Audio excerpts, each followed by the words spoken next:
Jambo na karibu katika taarifa zetu za habari za asubuhi ya leo, ikiwa ni tarehe 15 mwezi wa 7 mwaka wa 2026 kutokea mashariki mwa Jamhuri ya Kidemokrasia ya Kongo. Hii ni Kongo Post News, kituo chako chema na bora cha matangazo, tunapoendelea kupatia matangazo mbalimbali kutoka mashariki mwa DRC na nchi nzima ya DRC kwa ujumla. Na katika taarifa yetu ya habari ya asubuhi ya leo, tuongelea matukio mbalimbali kutoka mashariki mwa DRC, hususan habari za vita vinavyoendelea kati ya wanajeshi wa FARDC wanaoungwa mkono na wanamgambo wa kujitolea wanaojulikana kama wazalendo dhidi ya waasi wa M23 na makundi ya waasi wa Twirwaneho Red Tabara wanaoendelea kupambana jeshi la serikali na wakipewa msaada kutoka huko nchi ya Rwanda.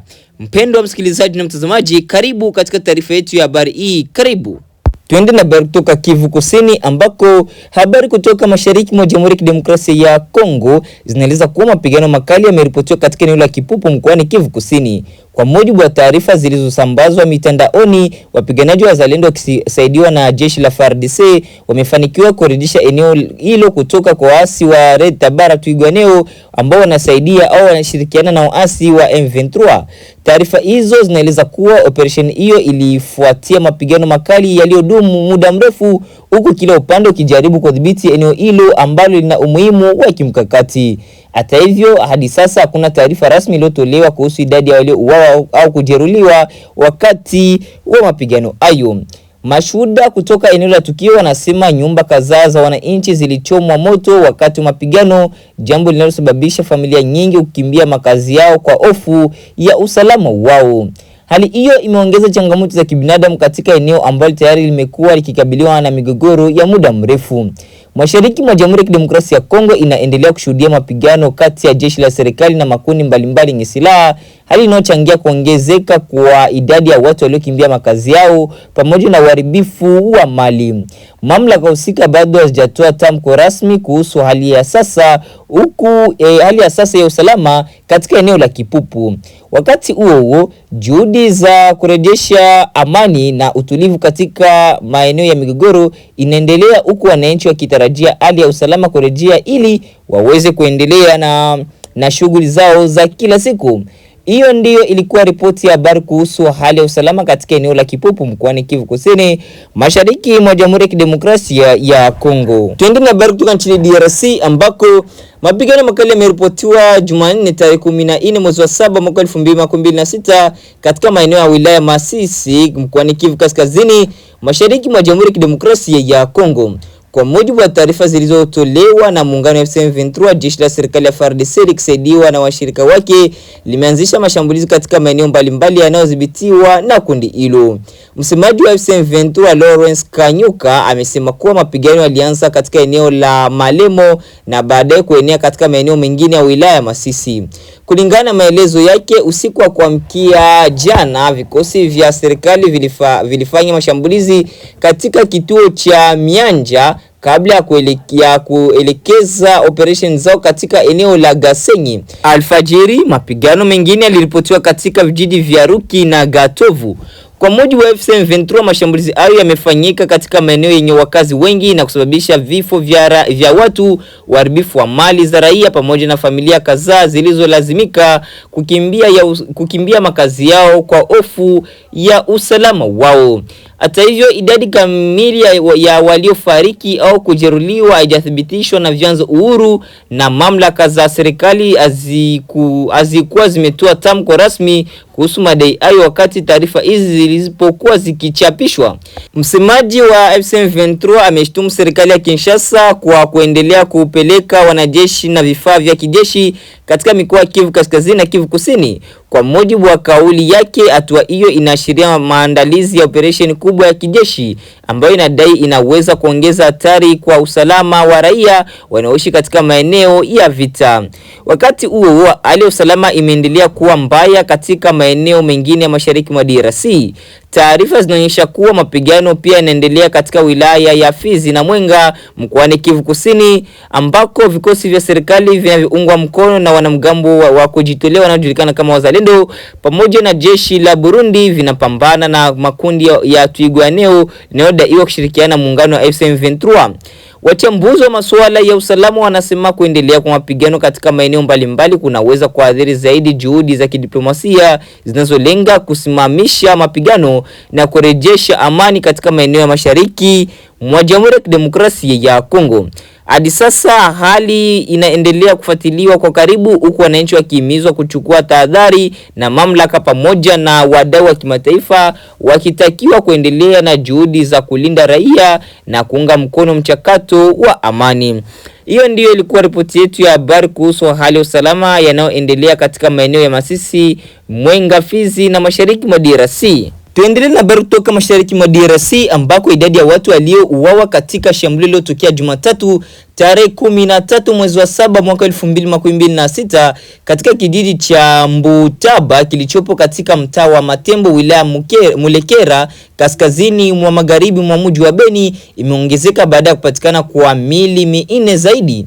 Kwa mujibu wa bunge la vijana la mji wa Beni, jumla raia 7 walipoteza maisha katika shambulio hilo. Hata hivyo, taasisi hiyo inaonya kuwa idadi hiyo bado ni ya muda, kwani operations za kuwatafuta waathirika bado zinaendelea katika eneo la tukio. Taarifa zinaeleza kuwa washambuliaji wanaodaiwa kuwa ni wapiganaji au waasi wa ADF MTM walifyatua risasi ovyo dhidi ya raia waliokuwa katika eneo hilo. Mbali na waliopoteza maisha, watu kadhaa walijeruhiwa na wanapatiwa matibabu katika vituo vya afya vilivyoko hapo karibu.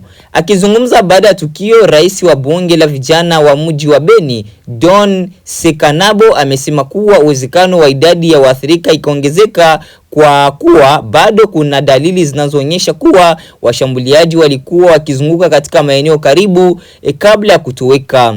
Kwa mujibu wa vyanzo vya eneo hilo, baada ya kutekeleza mashambulio hilo, washambuliaji walielekea katika mimili ya Tuhakaina wakielekea katika eneo la Sayo, jambo linalosababisha tahadhari kuongezwa katika maeneo hayo. Bunge la vijana la Beni limetoa salamu za pole kwa familia zilizopoteza wapendwa wao na kuwatakia nafuu ya haraka waliojeruhiwa. Limelaani vikali mashambulizi hayo likisema yanaendelea kuhatarisha maisha ya raia wasio na hatia na kuzofisha hali ya usalama katika eneo la Beni. Taasisi hiyo imewahimiza wananchi kuendelea kuwa waangalifu, kushirikiana na vyombo vya ulinzi na usalama kwa kutoa taarifa kuhusu mienendo yote inayotia mashaka na kujiepusha na kusambaza taarifa ambazo hazijathibitishwa ili kuepusha taharuki. Vile vile imezitaka mamlaka husika kuimarisha ulinzi wa raia na kuongeza juhudi za kurejesha amani na usalama wa kudumu katika eneo hilo ambalo limeendelea kukumbwa na mashambulizi ya makundi yenye silaha kwa kipindi kirefu. Hadi sasa mamlaka za serikali zinaendelea kufuatilia hali ya usalama katika eneo hilo, katika eneo la tukio, huku wananchi wakisubiri hatua zaidi zitakazosaidia kuzuia mashambulizi kama hayo yasijirudie. Hiyo ndio ilikuwa ripoti yetu ya habari kuhusu shambulio la Mbutaba katika mji wa Beni, mashariki mwa Jamhuri ya Kidemokrasia ya Kongo, mkoani Kivu Kaskazini. Tuendelee na habari kutoka mashariki mwa DRC ambako maafisa watatu wa jeshi la Jamhuri ya Kidemokrasia ya Kongo FARDC wamewasili mjini Goma wakitokea Kinshasa kwa ajili ya kushiriki katika utekelezaji wa uratibu wa pamoja wa kufuatia na kudhibitisha usitishaji wa mapigano unaojulikana kama MCVA+. Maafisa hao waliwasili Jumatatu tarehe 13 mwezi wa 7 mwaka 2026 kupitia uwanja wa ndege wa kimataifa wa Goma kwa ndege ya Umoja wa Mataifa MONUSCO. Walisafiri pamoja na naibu mwakilishi maalum wa katibu mkuu wa Umoja wa Mataifa nchini DRC, Vivian Van Per. Kikosi hicho kinaundwa na Luteni Kanali Ben Paul Cosma ambaye amepewa jukumu la kuongoza timu hiyo pamoja na Meja Lokuli Bofunda Fredi na Meja Kitoko Dimonekene Andre. Maafisa hao waliwakilisha serikali ya Jamhuri ya Kidemokrasia ya Kongo, hicho kinachosimamia ufuatiliaji wa usitishaji wa vita. Kwa mujibu wa serikali ya Jamhuri ya Kidemokrasia ya Kongo DRC, kupelekwa kwa maafisa hao ni sehemu ya utekelezaji wa makubaliano yaliyofikiwa kupitia mchakato wa mazungumzo ya Doha unaolenga kuimarisha usitishaji wa mapigano kati ya serikali na muungano wa M23 ambao umekuwa ukihusishwa na mapigano katika eneo la mashariki mwa nchi ya DRC. Katika barua iliyoelekezwa kwa MONUSCO, naibu waziri mkuu na waziri wa mambo ya ndani ya DRC Guy Kabombo Mwandiamvita ameshtumu Umoja wa Mataifa kwa kutoa msaada wa usafiri uliowezesha maafisa wao kufika Goma kwa wakati. Serikali ya Jamhuri ya Kidemokrasia ya Kongo imesema ushirikiano na MONUSCO unaendelea kuimarishwa katika maeneo muhimu ikiwemo ulinzi wa raia, ufuatiliaji wa utekelezaji wa usitishaji wa mapigano na uratibu wa hatua zinazolenga kurejesha amani ya kudumu katika eneo la mashariki mwa Jamhuri ya Kidemokrasia ya Kongo. Hata hivyo, juhudi hizi za kidiplomasia bado zinakabiliwa na changamoto. Muungano wa M23 unaendelea kuelekeza wasiwasi wake kuhusu mchakato wa upatanishi, ukidai kuwa mpatanishi hana msimamo wa upande wote. Utaratibu wa MCVA+ unatarajiwa kusaidia kufuatilia ukiukwaji wowote wa usitishaji wa mapigano na kutoa taarifa kwa wakati, huku ukichangia juhudi za kupunguza mapigano na kuimarisha usalama katika maeneo yaliyoathiriwa na mzozo. Hiyo ndio ilikuwa ripoti ya habari kuhusu kuwasili kwa maafisa wa FARDC mjini Goma kwa ajili ya kushiriki katika uratibu wa kufuatilia usitishaji wa vita. Baada ya kusikiliza taarifa zetu za habari kutoka sehemu mbalimbali nchini Jamhuri ya Kidemokrasia ya Kongo, mpendwa wa msikilizaji na mtazamaji, basi acha nikuingie moja kwa moja na habari za kimataifa ili ujue nini kinachoendelea pembe zote za dunia. Karibu. Mkurugenzi mtendaji wa mpango wa dharura za afya wa shirika la afya duniani WHO, Dr. Chikwe Ihekwezu amesema idadi sahihi ya wagonjwa wa Ebola Jamhuri ya Kidemokrasia ya Kongo inaweza kuwa mara 2 hadi 4 zaidi ya idadi rasmi. Akizungumza na waandishi wa habari mjini Geneva baada ya kuitembelea nchi hiyo, Dr. Chikwe amesema ukadiriaji huo umejikita zaidi kwa kufuata mifano ya shirika la afya duniani juu ya ukubwa ambao unaweza kufikiwa na mlipuko huo. Zaidi anaelezea jinsi hali ilivyo. Despite the progress we made, the outbreak continues. Licha ya hatua tuliyopiga, mlipuko wa virusi vya Ebola umeendelea na kuzidi hata juhudi zetu za kukabiliana na janga hili. Na licha ya juhudi zetu tulizochukua, bado unaendelea. Hivyo kufikia Julai 11 karibu watu 2000 walithibitishwa kuambukizwa virusi na zaidi ya vifo 700 pia viliandikishwa katika majimbo 5 mpaka sasa. Huu sasa ni mlipuko wa 3 kwa ukubwa kuwahi kutokea wa Ebola, na tumeona ongezeko la kasi zaidi katika kipindi cha mwezi mmoja tangu mlipuko ulipotokea, na kati ya mlipuko yote ya ugonjwa wa Ebola ambayo tumeweza kuidhibiti. And so are coming to us from unknown chains of transmission. Jaribio la chanjo la virusi vya Ebola limeanza leo katika jimbo la Ituri, Jamhuri ya Kidemokrasia ya Kongo na nchini Uganda, ambako virusi vya Ebola aina ya Bundibugyo vimekita kambi. Jaribio hili ni la kwanza kujaribu kinga dhidi ya Ebola baada ya kuambukizwa, likilenga kuwalinda watu ambao wamegusana moja kwa moja na watu waliothibitishwa kuambukizwa lakini bado hawajaonyesha dalili. Takriban watu 1000 wakubwa kwa watoto walio na zaidi ya umri wa miaka 12 watashiriki zoezi hili na kufuatiliwa kwa siku 21 na kuchunguzwa tena baada ya siku 42. Kwa mujibu wa takwimu za sasa, watu 1926 wamethibitishwa kuambukizwa na ugonjwa huo na watu 702 kufariki dunia. Unaendelea kusikiliza habari za ulimwengu kutoka idhaa ya Kiswahili ya BBC. Vyombo vya habari nchini Iran vimesema Marekani imeendelea na mashambulizi siku nzima kwa kushambulia miji ya bandari ya Bushehr na Bandar Abbas. Kuna taarifa pia za mashambulizi yaliyofanywa na Marekani karibu na mpaka wa Iraq. Jeshi la Marekani limesema usiku wa kuamkia leo limefanya mashambulizi kuweza kuizuia Iran kushambulia meli za kibiashara katika mlango wa bahari wa Hormuz.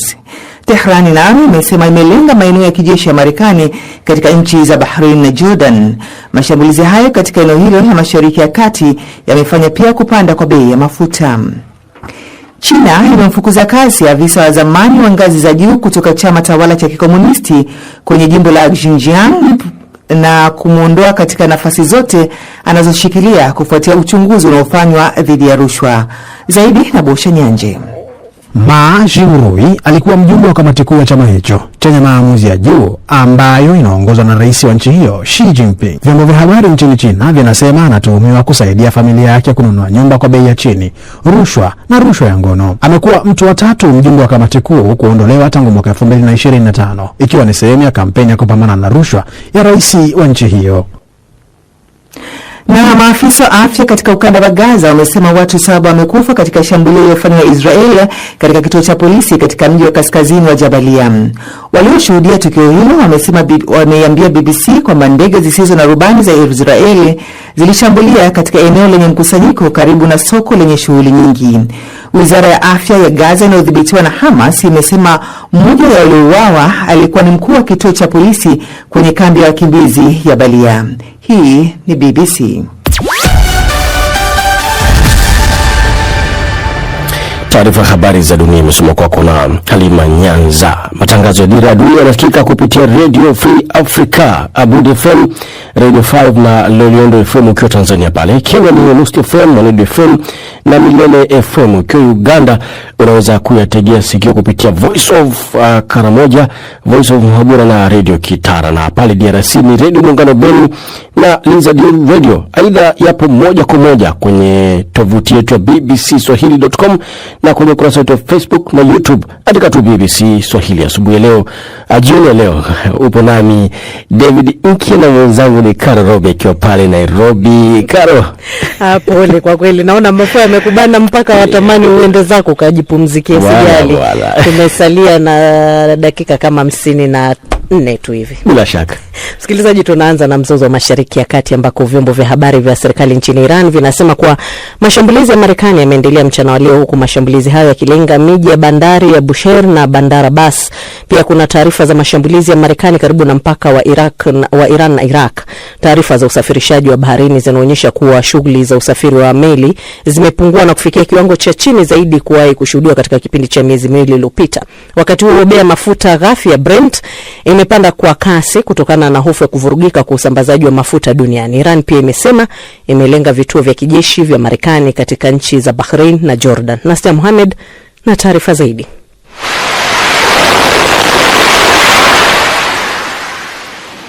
Mashambulizi yanaendelea kuzua hofu kwamba huenda mzozo kati ya Marekani na Iran baada ya makabiliano makali katika mlango wa bahari wa Hormuz, huku rais wa Marekani Donald Trump akisema kwamba atarejesha kizuizi katika mlango huo muhimu na pia kuanza kulipisha ushuru.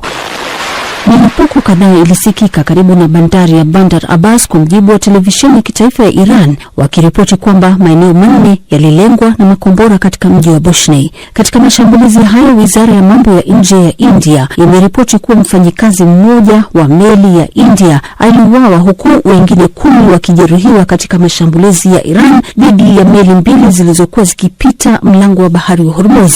Kwa mjibu wa taarifa hiyo, meli mbili za kubeba mafuta kwa majina Al-Bahia na Mombasa ambazo zilikuwa na wafanyikazi 46 zilipigwa na makombora ya masafa marefu ya Iran katika pwani ya Oman usiku wa kuamkia leo. Miongoni mwa raia 12 wa India waliokuwa ndani ya meli ya Al-Bahia, mmoja aliuawa na mwingine alijeruhiwa, kwa mjibu wa taarifa iliyochapishwa kwenye mtandao wa X na msemaji wa wizara ya mambo ya nje ya India, Randhir Jaiswal. Wizara ya mambo ya nje ya India imesema kuwa kulikuwa na raia 18 wa India ndani ya meli ya Mombasa, ambapo 9 walijeruhiwa, wakiwemo 2 walio katika hali mbaya.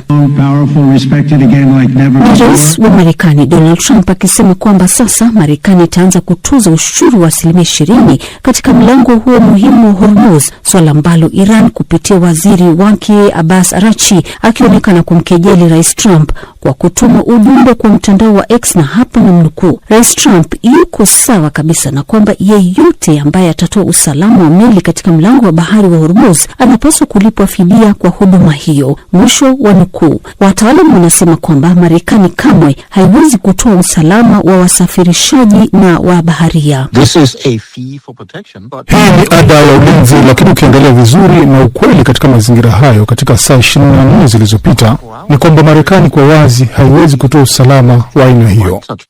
Waziri wa mambo ya nje wa Iran Abbas Araghchi aliandika kwenye mitandao ya kijamii akisema 20% bila shaka ni kubwa mno, akiongeza kwamba kwa mtazamo wa Tehran, uwepo wa Iran katika mlango wa bahari Hormuz, ambao ni njia muhimu ya kimkakati kwa usafirishaji wa mafuta na biashara ya kimataifa, ni jambo lisiloweza kujadiliwa wala kuafikiwa kwa maelewano. Aidha, bunge la Iran jana liliwasilisha mpango muhimu wa kuchukua hatua wenye lengo la kusimamia shughuli katika mlango wa bahari wa Hormuz. Mwenyekiti Mwenyekiti mwenye msimamo mkali wa kamati ya usalama wa taifa ya bunge hilo Ibrahim Azizi alisema wanasalia dhabiti katika kutetea msimamo yao isiyoweza kuvukwa.